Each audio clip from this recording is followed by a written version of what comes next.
Hello, everyone, and welcome to Full Time, where we take you around the world of soccer, locally, regionally, nationally, and internationally.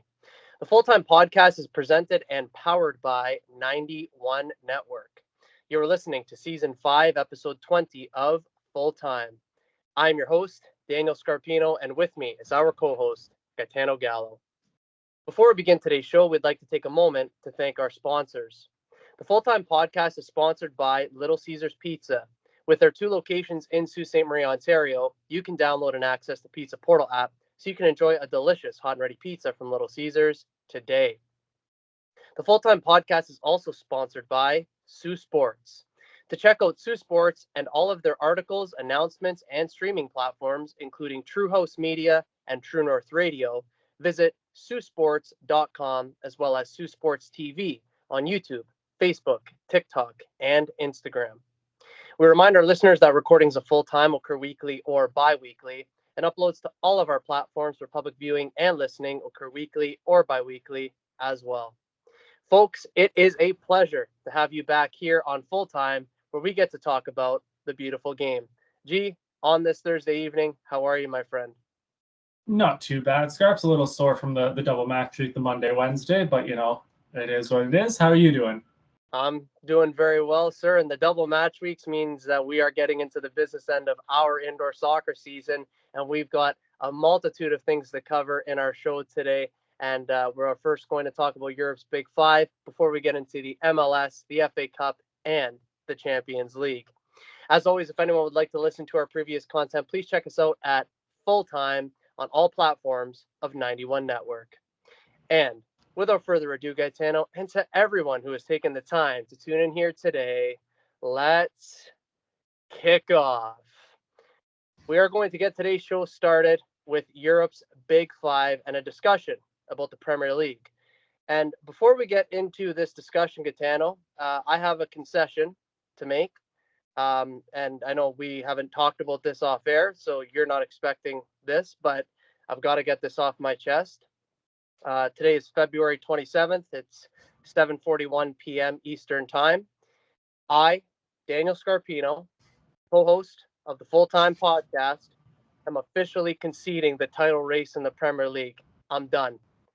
It's over. Liverpool are going to win the league. I'm not upset about that because they deserve it. I'm just upset with how this football club of mine, Arsenal, runs. Owners have let me down. They've let the fans down. They've let the club down. The board is a disgrace.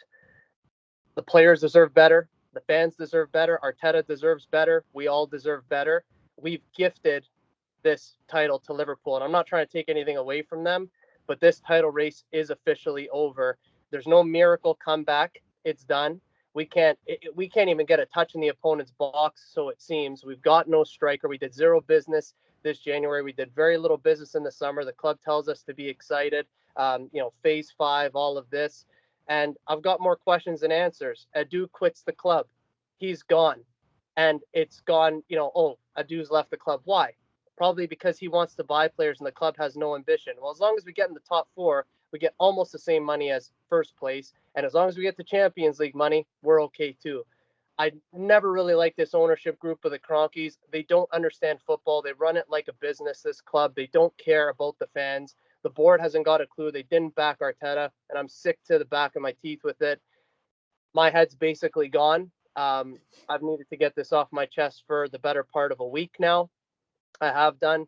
So that's all I've got to say on the Premier League, Gaetano. If you want to take it over, you certainly can. If not, we can move on. But my head's gone, honestly.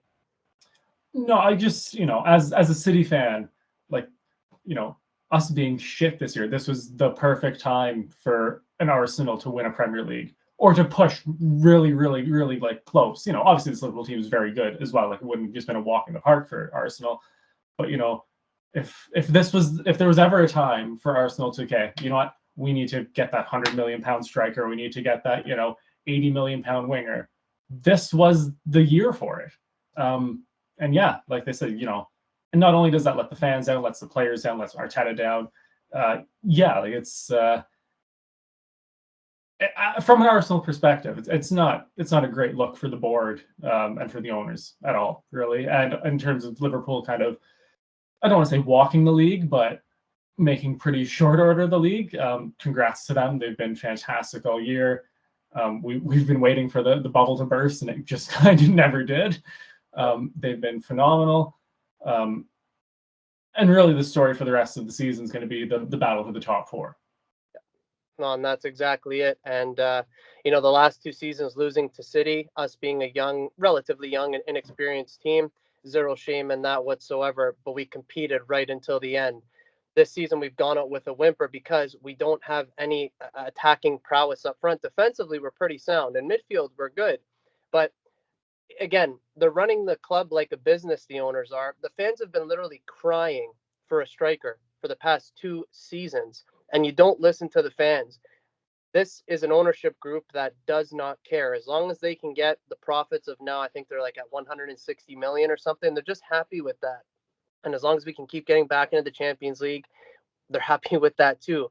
And the one year that City actually slips up, and with the greatest deal of respect to you, I love you, but they're just not having a good season, Yeah. we don't take advantage of it, and it's very disheartening as a fan because we're told to be excited. We're told that, get excited because we're going to do this, this, this, and this. And then we're left with absolutely nothing. And now, since Edu's left the club, there's been zero communication of what our outlook's going to be. Oh, this summer we'll be busy. How? You line up a million targets, and who are we expected to get? It's very frustrating, but yeah, congrats to Liverpool for sure. And I don't really have anything to say on the relegation zone, G, because that's pretty much state teams. Yeah, there's been like a couple of movements in terms of like the 15, 16, 17, but kind of the same teams are all still involved. The points totals basically are all still the same. If you look at just like the form of the bottom six, between the 6 teams in the last match week, there was 1 draw, 1 win, and 4 losses. So it's basically business as per usual in the bottom of the table. Yeah. And before we move on, because we do have to move on, this can't be an Arsenal podcast, I do want to say one more thing. So third last game of the season, Arsenal play against Liverpool. So Liverpool probably will have the league wrapped up by then. So you know what that means, right? Mm-hmm. Guard of honor. So if that's not going to infuriate the owners or the board, I'm just calling it now. Nothing ever will. So if we have to give Liverpool a guard of honor, which they rightfully deserve, Is the game at Anfield or at the Emirates? I'm going to double check that. I'm pretty sure it's at Anfield. Okay, that's like slightly less bad, like slightly. Having to do it on your own patch, that's a tough pill to swallow, though. Yeah, I'm gonna double check that right now because I certainly don't want to misspeak. Yeah, it's at Anfield. So Okay. yeah, Again, like I said, it hurts just like slightly less. yeah. So if Liverpool have the title wrapped up by then, which they probably will, that'll mean guard of honor. And like I said, if that doesn't infuriate the owners, then one, they don't know anything about football. Two, if that doesn't infuriate the board to say, okay, sorry guys, sorry Arteta, we need to go and spend money. We got to get you a striker. I'm not asking for a million things on the sun. I just need one player. The fans just want one player. We just want a striker. We're not asking for much, So if that doesn't happen, then yeah, major changes will have to happen. But that's basically the look of the Premier League. And yeah, congrats to Liverpool. Let's go, G, to Spain's La Liga. The top of the table is pretty much as interesting as you'd like. Barcelona and Real are joint top still with 54 points, and Atletico Madrid is right behind them with 53 points. Athletic Club, they are slowly ticking away because they're not really that far behind. They've got 48 points. So I'm going to pass it over to you, G. Take it away. Yeah, I mean, I think in terms of the title, I don't think Athletic Club are gonna make that push. I would absolutely love to see it. It would be a fantastic story. But kind of the way the season's going, they should be like comfortably top 4, potentially even 3rd. But the real story is kind of like it feels like the mid to like 2010s. It's Barca, Real, and Atletico battling it out at the top of the table, or just kind of missing Messi and Ronaldo and those guys. But it's just been fantastic to watch out in Spain. This is, by far one of the best title races we've seen out of there in a while. For the last couple of years, it's kind of just been like runaway winners all around. So this has been a fantastic kind of change of pace in Spain. Yeah, absolutely loving it, and it's all eyes glued on La Liga at this point, and hopefully this continues until the final day. And another interesting title race, of course, we've been covering it here on Full Time in Serie A, is basically as tight as ever out there in Italy. Inter is now top with 57 points, so they've jumped from second to first. Napoli dropped down to second with 56 points. Atalanta is right in striking position now in third with 54 points. What a climb that they've made in the past about 8 or so games. And Juventus, they've also hit a very good patch of form, winning 4 of their last 4. And they have themselves now 49 points in fourth. So, gee, the title race here is good and well on, my friend.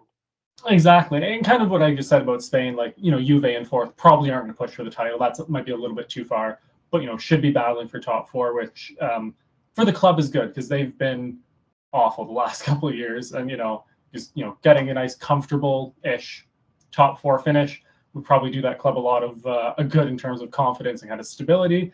But yeah, Atalanta, within like a 3 points, like a win of the top of the table. And obviously, it feels like every time we talk about how close the title race is, the next match week is the top of the table clash, and we do have Inter Napoli this weekend, which should be, if it's not one of the best games of like the weekend, it'll be one of the best games of the season. I can't imagine the atmosphere in that stadium. It's going to be absolutely electric for the battle at the top of the table.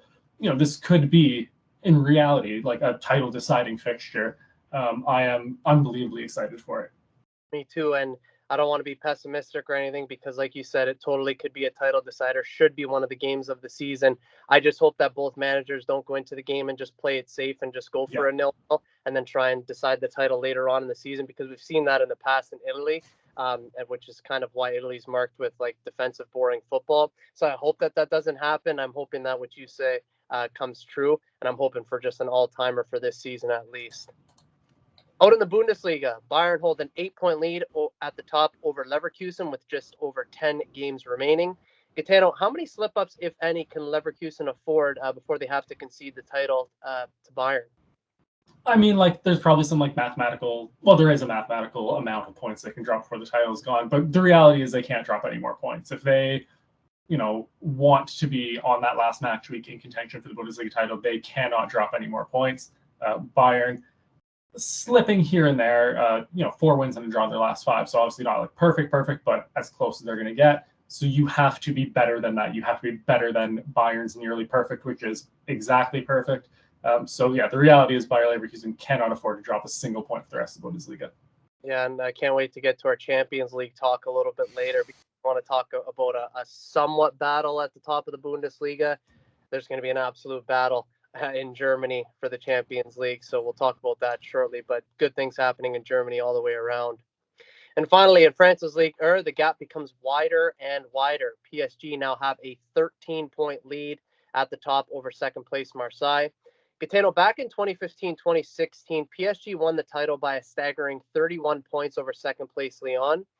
Now, in those times, they played 38 games. They now play 34 games, so there's less games to play. So I'm not suggesting that we're going to see the same margin of victory and defeat this year at the top of the table with PSG in terms of how they win the league. But do you think that the gap at the top could continue to increase? Because it seems as time goes along, it just keeps getting bigger and bigger. Yeah, and I'm knocking on my wooden desk here. Like, PSG still have not lost a game domestically in their league this season. And just typically when that happens, it doesn't happen very often, but when it does, the margin of difference between first and second place is usually at least 15, 20 points. So I would assume just if they keep this form going, obviously Marseille are in okay-ish form, 3 wins in their last 5, but for every time Marseille are dropping those points, like that gap is just getting bigger and bigger and bigger. PSG just kind of refused to lose at this point. So yeah, it might not be like record breaking as you said, and especially with the games difference, but like it's going to be a pretty hefty points difference between the two of them. I'm thinking so, and just week by week, Gitano, we're just going to be looking possibly to see how much the gap at the top widens, because we know that the race there, just like we talked about in the Premier League, pretty much done and dusted. 13-point gap both ways, is it not? 13-point gap both ways. Unfortunately, you are spot on in that regard. Now, something that we certainly are excited for, the MLS season is here. Gitano, it seemed like the shortest off season of all time. And like every season we talk about this, and this was one of the first things that, first connected our friendship over a decade ago. But the season sneaks up on us more and more every year. We just don't seem to expect it, but this season more than ever certainly snuck up on us. But we are officially back for Major League Soccer, my friend. How you feeling? Um, as an MLS fan on the whole, I'm really excited. As a TFC fan specifically, um, it's a different kind of excitement. It's kind of looking for fresh starts and bright futures, and kind of looking forward more than looking to what's going on. But yeah, just super excited, and I know why this season snuck up on us so much, Scarps, especially as TFC fans. The window was so quiet. Yeah. TFC did very, very minimal business, very small business. And Insigne is somehow still on the payroll. Bernardeschi seems that he wants to be on the payroll and is going to act like it. So that's why if we brought in like a big striker or, big signing, would have felt a little more, excited for this. But as TFC fans, it was very much just, oh, here we go again. Yeah. No, literally, it was less than a week. It was maybe like 3-4 days when I'm like, oh my God, season's going to start at the weekend. I'm like, I need to get caught up here. And obviously, there was a lot of talk about Inter Miami, which we're going to talk about here in a moment. But beyond that, yeah, totally snuck up on us. But I'm like you, as an MLS fan, really excited for the season, really excited to see what unfolds. As a TFC fan, just hoping for a bit of improvement, like you said, brighter future and brighter days ahead. So we're going to highlight here and preview the season for all of you listening here to Full Time here and now. And we're first going to start in the Eastern Conference. And all of this information is according to MLSsoccer.com. Miami are the Eastern Conference favorite after a record-breaking Supporter Shield winning season where they earned 74 points. Look for Atlanta, and Cincinnati challenge. I was going to say Atalanta. Look for Atlanta and Cincinnati to challenge Lionel Messi and company, especially after big swings in the winter transfer market. Chicago have the number 9 cut-off spot, so it appears. So, Gitano, who do you like in the East this year? We'll just rip the Band-Aid off. Obviously, Inter Miami, because Messi, Suarez, Busquets, Alba, the whole gang. They're still just fantastic. Obviously, older and slower, and maybe not as prolific as they were in their primes, but still more than good enough to kind of pretty comfortably get through this regular season. And then Columbus Crew, they maybe aren't like a favorite or like a bright and shiny pick, but Tim Bezbatchenko has built an absolute unit of a team there. They're almost always in playoff contention, always going a couple of rounds deep. Again, like they're maybe not the prettiest, shiniest outfit in the league, but they sure do get the job done. I'm thinking so as well. I'm with you there, and I'm not sure if you saw Messi's first goal of the season. It takes it down, cuts, turns, and yeah, I don't know. It almost seems too easy. I'm sure in some respects it is. Obviously, they got upset in the playoffs last year, which football, we say it on Full Time all the time. They can happen. Anything can happen, of course. But yeah, I'm with you, man. Inter Miami should be destined for glory there. And yeah, you can never count out Columbus, always a prolific MLS team. And in the West, while LA are the defending MLS Cup champions, LAFC and Seattle are the early Western Conference favorites. Austin and San Jose could be due for a turnaround after winter transfer action under their new head coaches. In their inaugural season, San Diego and Chucky Lozano will look to prove the doubters wrong. Gitano, what are your expected outcomes in the Western Conference? So again, the West is also kind of boring. Like the article said, it's the two LA teams. It's Seattle. It's just just proven like they just that's what they do. Those three franchises, Seattle and LA Galaxy basically since MLS inception, and LAFC since they came to the league a couple years ago, all they do is win. So I don't expect that to change anytime soon. I expect those three to be, I would expect two of those three at least to be in the Western Conference Final for sure. Yeah, the image that I have in my head, and I don't know if I'm going to be able to describe it well enough. I should because I'm a teacher for a living, but like a revolving door and like a new person in the shot always appears. I feel like between those three teams, at some point that revolving door has to have a wedge in it and it stops, and whatever one ends up on the right side of the building, inside the building, is the winner. So that's the kind of image that I have in my head. That makes sense, and I'm totally on the same page as you, as we often are. And Gitano, we do have to talk about TFC a little bit. Again, it's our beloved TFC. Who and sort of not maybe who's going to turn around for TFC, but what could turn things around for TFC this year? Could it be the manager? Could it be a player? Could it be a cohesive team effort? What can we really look forward to this season as TFC fans, if anything? I just want to say I called Robin Fraser getting appointed as coach. Like right when Herdman left, I think I said he was one of the guys that I'd love to see back. Yeah. Was an assistant manager under Vanny, knows the club, knows the city, fantastic, and I think he's going to do a fantastic job. I think that's a huge that's the starting point. Is we have to have a good coach. A decent coach would have been okay, but a good coach is better. But really, I think the biggest thing, if TFC do nothing this year but get Lorenzo Insigne off the payroll, it's a successful season. He very clearly doesn't want to be in Toronto, doesn't want to play for the club. Why are we going to pay him, tens of millions of dollars a year to take up a DP spot, to sit in a press box if he's even in the city? I think that's kind of going to be number one priorities, get him shipped out. And, even if that takes us half the season, it takes us to the summer. Okay, now we go and get someone in the summer, get a DP to replace him.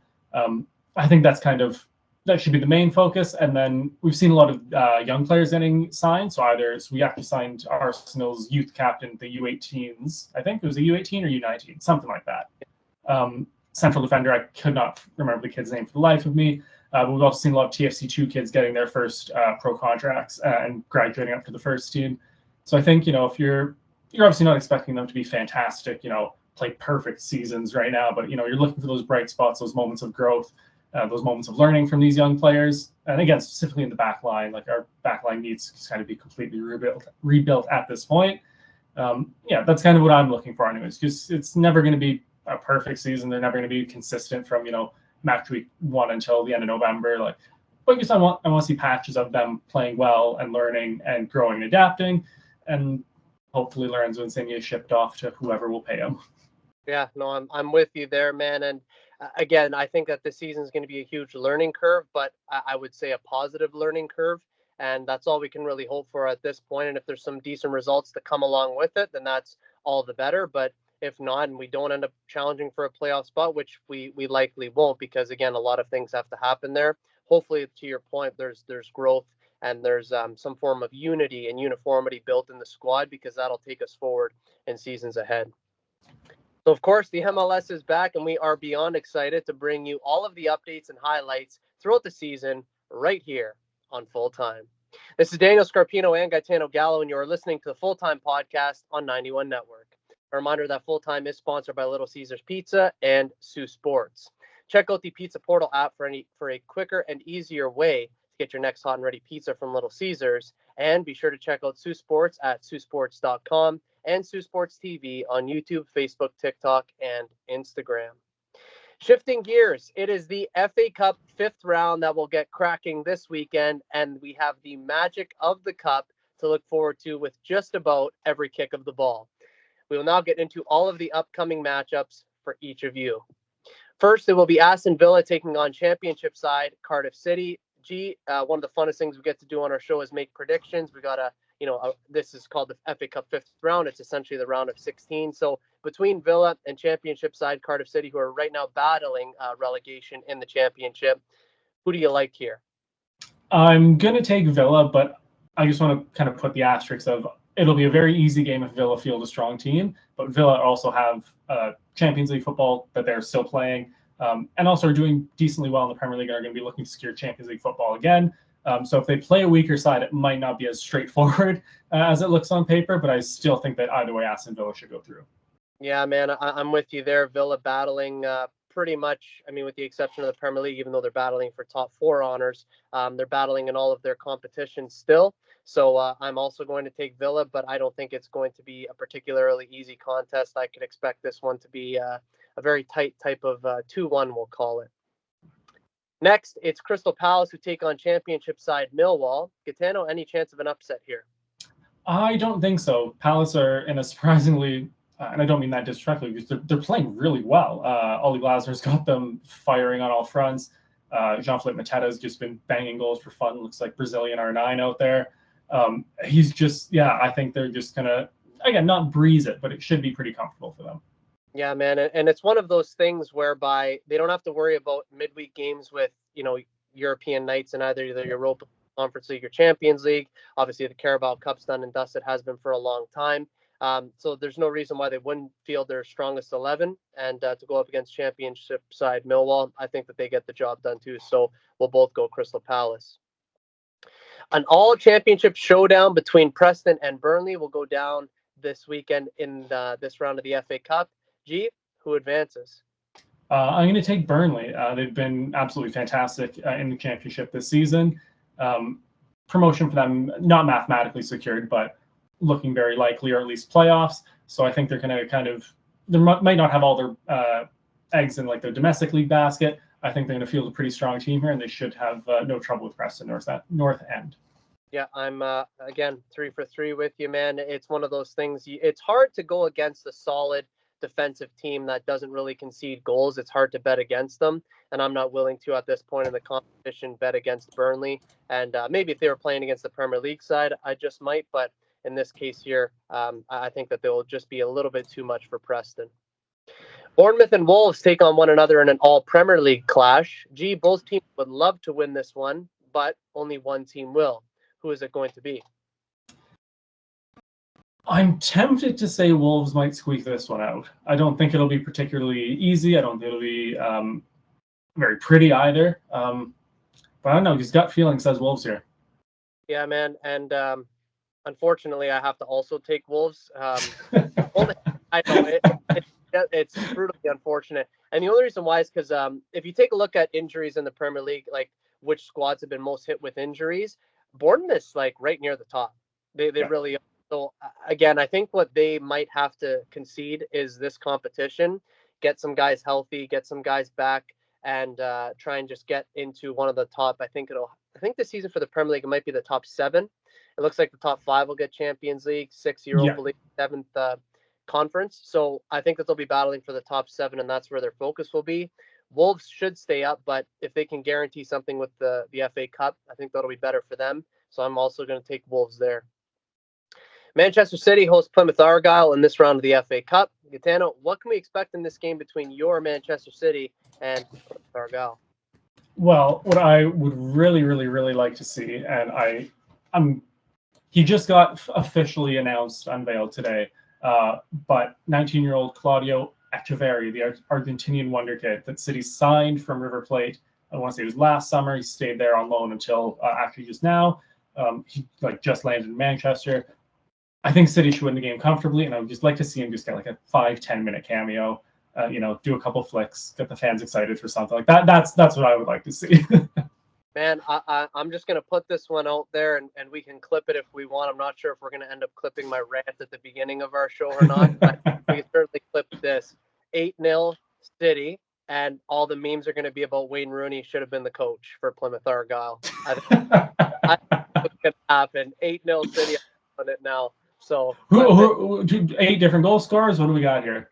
No, I think it'll be a bit of a hybrid. I couldn't tell you who's going to score, but there's going to be a few different goal scorers. Get Foden in on the action. Get Marmouche.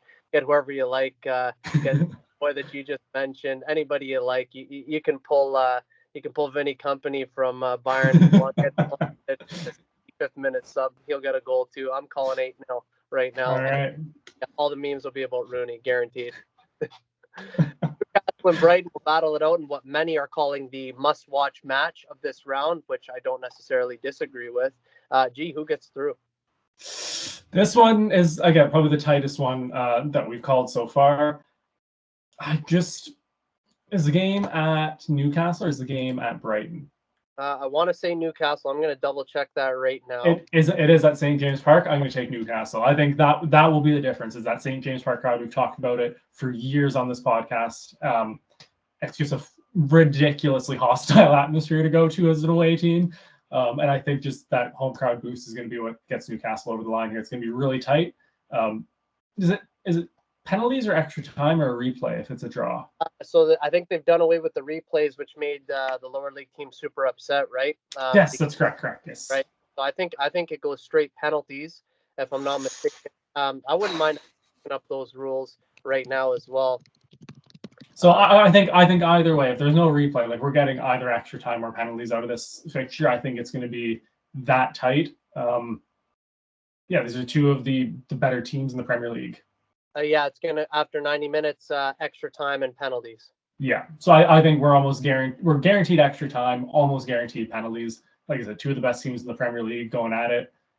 Both of them really wanting to win, these trophies. I think for sure it's going to go extra time. And I just think that Newcastle crowd is they're just so loud and rambunctious. I think that's just going to be the extra Newcastle. And shame on me for actually even having a question about the extra time, because I'm still kind of haunted by the fact that we didn't beat United after they went man down. We didn't get them in extra time, and then we ended up losing on penalties. So I shouldn't have forgotten that. But just goes to show, like, football is a crazy game because things become a distant memory even when they hurt. Yep. That just shows like how much football we've been watching this season. But no, you make a lot of good points, Gitano, and I can't disagree with you in terms of it going the distance. I'm actually finally will disagree with one. I'm going to take Brighton because I think that Newcastle is going to have their eye on that Carabao Cup final, and I'm not sure that all of their focus is going to be on this one. And I think for that reason alone, I think Brighton will take this opportunity to pounce. So I'm going to take Brighton. You'll take Newcastle. It's our first disagreement here. And another one that we've got upcoming, Gitano, it's Manchester United and Fulham. They'll have more than enough eyes on that game in this round of the Cup. Gitano, who's going to win that contest? Fulham next. No, but for real, Fulham are actually in a decent run of form. I think they're 8th or 9th in the league right now, having a really good season. And United are just an absolute dumpster fire. So I can't see Fulham not winning this game. And especially at Old Trafford, the pressure is going to be on United. It's going to be on Ruben Amorim. So for Fulham, it's weird saying that they're going to go to Old Trafford and have no pressure on them. But I really don't think they will. I think there's going to be so much pressure on United to win this game to try and salvage something from this season. And I think Fulham are going to get the win. And you know how crazy it is? Like, you hear all these pundits and what have you, ex-players saying, why are these players scared to play at Old Trafford? Like, you shouldn't be scared to play in front of that crowd. Like, you've got whatever it is, like 80, 90,000 behind you. Like, that should be the best feeling in the world. You shouldn't be so poor at home, but they are. And probably stupid of me. I'm going to take United only because I think if they do end up crashing out in the Europa League, like you said, they need something to salvage their season. And I can't see them ending up in 14th place, crashing out of Europe, and then also not getting something in this competition, at least making somewhat of a run. So for that reason, I'm going to take United, but I guarantee you I'm going to swallow my words on that one because Fulham, they've been having a good season, and I could definitely see them pulling this one out, Gitano.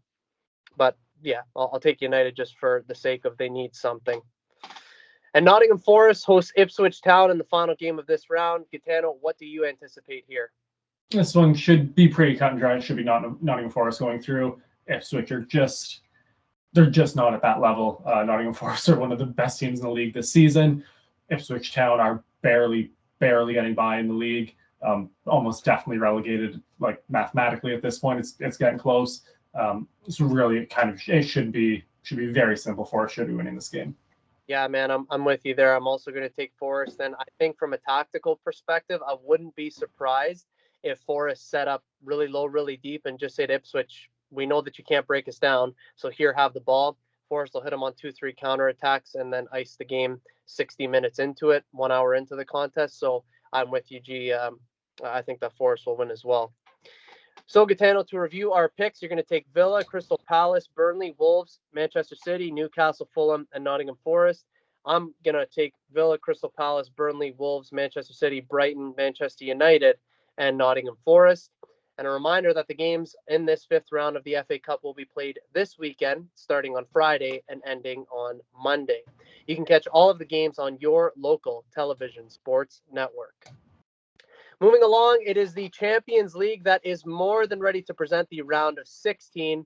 And just like the FA Cup, we got your preview set and ready to go right here on Full Time. First, it's going to be Club Brugge taking on Aston Villa. Gitano, Club Brugge is coming off of a triumphant win in their qualification round tie, whereas Villa will presumably be ready to lay everything on the line. But which of these teams, Gitano, will win over two legs? This is not that there's all of the ties are really like fascinating, but for me, this one kind of like stands out as like I genuinely can't pick these two teams apart. This could go so many different ways. I just think Club Brugge has just a touch more experience in Europe, and I think that's going to be the big difference here. I think that's what's going to see them over the line. It's going to be super close, but I'm going to take Club Brugge. Man,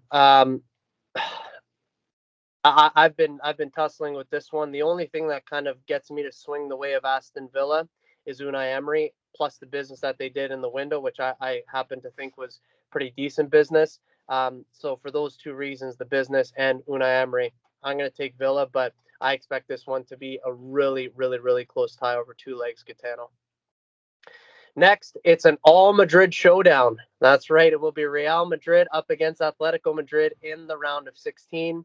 Gee, this is a script that no one would have ever thought have been possible. And obviously, in the old format of the Champions League, it wouldn't be possible. But with this newly formatted Champions League, it is in fact a reality where you got two teams from the same country playing against each other, not to mention two local rivals. So, who is going to have the bragging rights after this round, Gitano? So I get PTSD from Atletico Madrid in the Champions League from the 2021 run. That was just the hardest 180 minutes I've ever had to watch as a City fan. Like when I say war, I mean it was war. Like it was just hard fouls and just grinding for 180 minutes. But then on the other side of that is Real Madrid. The kings of Europe. What is it? 16-time Champions League winners now. Right.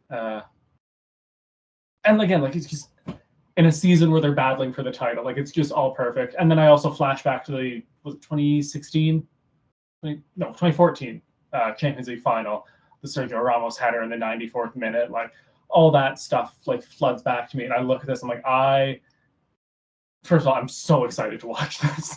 Like,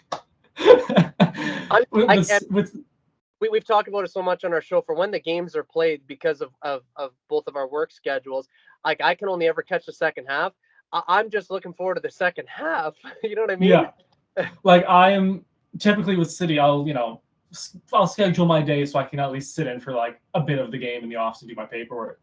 But like when these games are on, I'm like, man, I need to be in the office watching this. Like this is must watch football. I don't care what year it is, what competition it is. Like anytime they play each other, it's just absolute war. For the sole reason that I just don't like the institution of Real Madrid, I'm going to take Atletico Madrid, but it is going to be an absolute bloodbath. I expect red cards for players and managers and coaching staff. Like I expect everyone. I expect to just kick off. It's going to be a 180-minute war. I cannot wait for it. Man, and when you hear in the press conferences when managers say, oh yeah, the game had a little bit of everything in it. I think over the two legs, this is literally going to have everything in it and some. And I respect the fact that you're taking Atletico. I've tussled with it as well. I am just going to take Real Madrid just because I have a very difficult time betting against them in the Champions League. And for the next matchup that we're going to talk about, the winner of that is going to be playing against whoever wins out of this tie. So I'd imagine whoever goes through from this tie is obviously going to be deserving to do so. But like you said, it's going to be a bloodbath. No one's going to be coming out of that fresh as a daisy. So can't wait for that tie, Gitano. PSV takes on Arsenal in the round of 16. Gitano, a lot can happen in this one. And I don't know. I've got a lot of feelings on it, but I'm going to pass it to you first. How do you see it ending? I'm going to keep it brief just because as the Arsenal fan, this is kind of your moment in the spotlight to talk about Arsenal in Europe.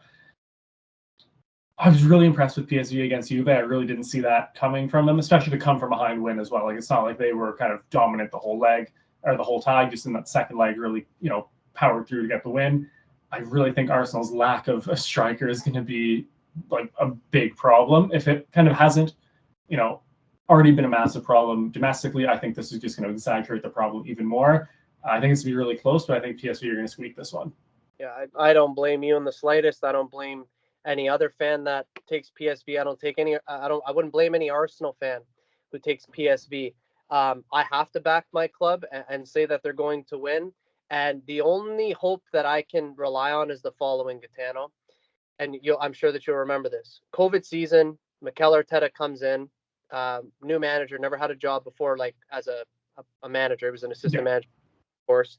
Um, he came in, looked at the squad, and said, "Okay, I can't really do one thing with this squad. I've got to change it up." So he played different formations, he played different tactics, he put different players in different positions, and he found a way to win the FA Cup. I think now he's going to have to take the same approach, and he's probably already had meetings with his staff and have said, "Okay, Premier League's done. Doesn't matter what we do there, it's done." But in cup competitions, it's a little bit different. So I think that he just might alter the tactics. I think we might see Arsenal play completely different. And I can only bank on that and hope on that. And maybe we squeak a result against PSV, try and get into the next round, and then just basically hope for a miracle. So I'm going to take Arsenal in the hopes that Arteta uses some tactics that maybe we haven't deployed yet, and just kind of hope for the best. Dortmund will take on Lille across two legs. Dortmund were sound in their last tie, not conceding a single goal. But this Lille side, they're relatively rested by way of comparison. So who do you like in this one? So it's funny that you bring up Dortmund's kind of defensive record against Sporting, because that was kind of my whole reason why I think they're going to win. They obviously were able to score a couple goals, but Sporting are one of the highest scoring sides in Europe right now, with one of the hottest strikers in the world in Victor Gyökeres, and they neutralized them. He got nothing. They got nothing out of it. And when I look at that Lille side, they're a good team, don't get me wrong, but I just don't think they have anywhere near the offensive firepower that Sporting had.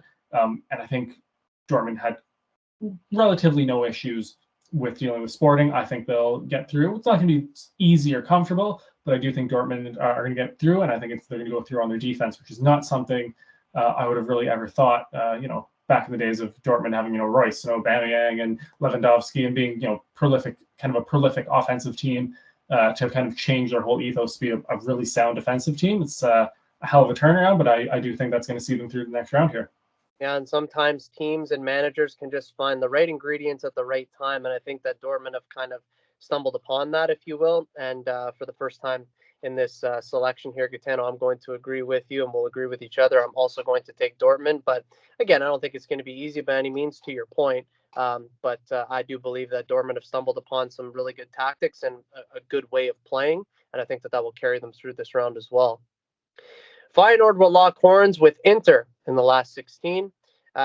There are no freebies in this round, so who do you think is going to earn their right to the quarterfinals? Well, I want to start with Feyenoord. Just I said in our the first Champions League spot we talked this season, I said that they were a team that's going to surprise some people. Not dark horse to win it, but maybe push for a quarterfinal. And they've looked fantastic so far, knocking out Milan in the playoff. Obviously, Inter is a different beast. They're one of the best teams in Europe, have been for the last few years. But I really don't think that they're going to be pushovers for Inter. I do think Inter are going to go through. They just have that little bit more, well, not a little bit, they have a lot more quality in their squad, let's be real. But I think that they are going to push Inter far closer than Inter's going to that Inter's going to appreciate. But I do think Inter are going to go through. I do too, and I think just the fact that in Serie A they've now gone to the top of the table, they have this I don't want to say newly found confidence, because there's nothing that they shouldn't have been confident about this season. But I think that there's just kind of a good storm going on for Inter right now. So I too am with you, Gitano. I think that Inter is going to do it over Feyenoord. Another marquee matchup, we'll see the battle of the German heavyweights go at it. It will be Bayern Munich up against Leverkusen. Gitano, again, from a fantasy point of view, this has so many footballing fans' dreams written all over it. Now we get to live it across two legs. But the ultimate question is, who is going to accomplish their dreams of moving on to the next round in this competition? So Bayer Leverkusen have been very good in Europe, obviously qualifying in the top 8 of the league phase. Bayern Munich, not so much. I don't want to say barely squeaking through, but did not do well in the league phase. Barely squeaked by Celtic. We talked about that. Celtic could have easily won that tie. Sorry. I don't know what it is about Bayern Munich. They've been so dominant domestically, but in Europe they've not been the same beast. And I really think that over two legs, Bayer Leverkusen are going to be able to kind of beat them out here. It's not going to be pretty. But I think, and obviously, kind of end of the day, it's not going to do anything for Bayern in terms of, it's not going to throw their domestic season off. I don't expect them to fall off a cliff, concede the Bundesliga title, but I definitely think that Bayer Leverkusen are going to get the better of them here. Yeah, man. And again, I'm on the exact same page as you. I've also got Leverkusen to take this one, and then I do happen to think that Bayern's just going to go gung ho in the Bundesliga and run away with, maybe not run away with that, but I think they're going to win. But I do think that Leverkusen has more than enough to get themselves over the line, and I think that Bayern, given the struggles that they've had, like you said in the league phase, last round against Celtic, and Celtic could have easily gone through. I think that they're going to struggle this round to some degree, and Leverkusen will be there to take advantage. So looking forward to this tie, just like with the All Madrid clash. But I'm also going to take Leverkusen Gitano. Benfica take on Barcelona in the next round of the competition. Gitano, Barcelona will be confident and Benfica will be hopeful. Who prevails out of this tie? I think it's going to be Barcelona. Kind of on paper, just a little more quality in the squad. I think they've turned a corner under Hansi Flick now. They've looked quite good. We saw them kind of go from kind of battling for top four to challenging for the title. They found just like a confidence, and a rhythm to their game, and I think that they're not going to cakewalk Benfica. Benfica's going to put up a good fight, but I do think Barcelona are going to win. Yeah, me too, man. And just that extra touch of quality, the really good run of form that they're on. Hansi Flick is a manager that I've always rated and believed in. It's just one of those things where I can't see Barcelona not going through. So yeah, for me, it's also Barcelona. And finally, it will be PSG up against Liverpool to cap off the round of 16. Gitano, victory is going to be written in the stars for one of these two massive clubs, but who will it be? This is a tough one. I would like, as the football romantic, I would love to see kind of the coming of age story of this PSG team, super young, super hungry, kind of really since abandoning the model of signing superstars and megastars and trying to make an 11 of megastars, but actually having a full team, a full squad effort. In the first real opportunity against a massive club like Liverpool in the Champions League, kind of beat them. But at the same time, Liverpool have been one of the hottest teams in Europe.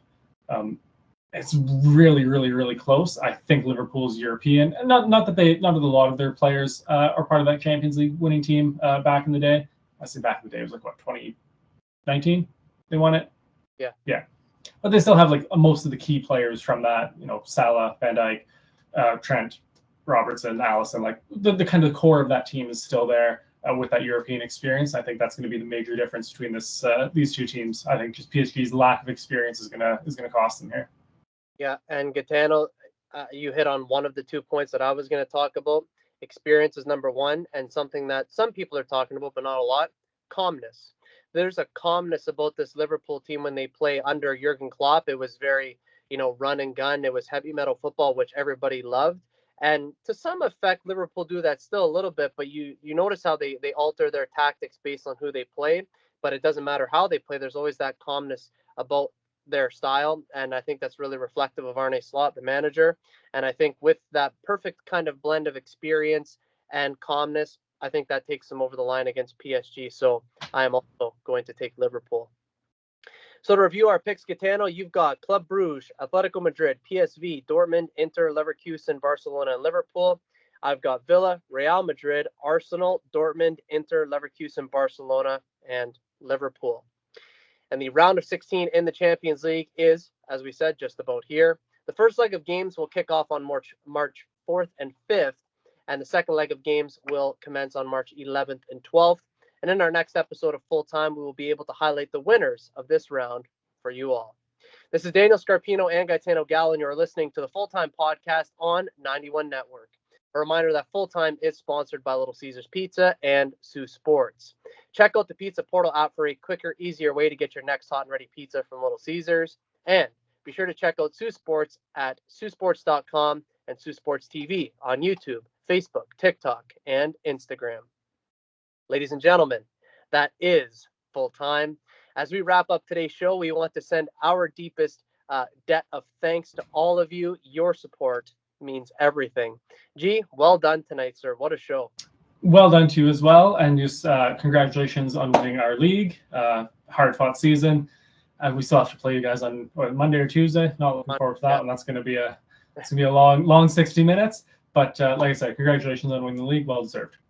Thank you, my friend, and thank you for being with me here tonight. And Excited to see you on Monday and excited to do this show again when we do get to record next. And of course, that will be very, very soon. A reminder to our listeners that the next episode of Full Time will be recorded the week of March 10th, 2025. In that show, we will take a look at Europe's Big Five, the Champions League, the Carabao Cup, and local soccer. As always, we will keep everyone in the loop with all of the happenings in the world of football. For weekly content, make sure to hit like, follow, and subscribe to all platforms of 91 Network on YouTube, Spotify, Apple Music, Facebook, Instagram, X, TikTok, Podbean, and Spaces at sutoday.com. For Gitano Gallo, my name is Daniel Scarpino, and thank you for tuning in to Full Time. We look forward to seeing you at kickoff next time back here on the Full Time Podcast and 91 Network. Best always.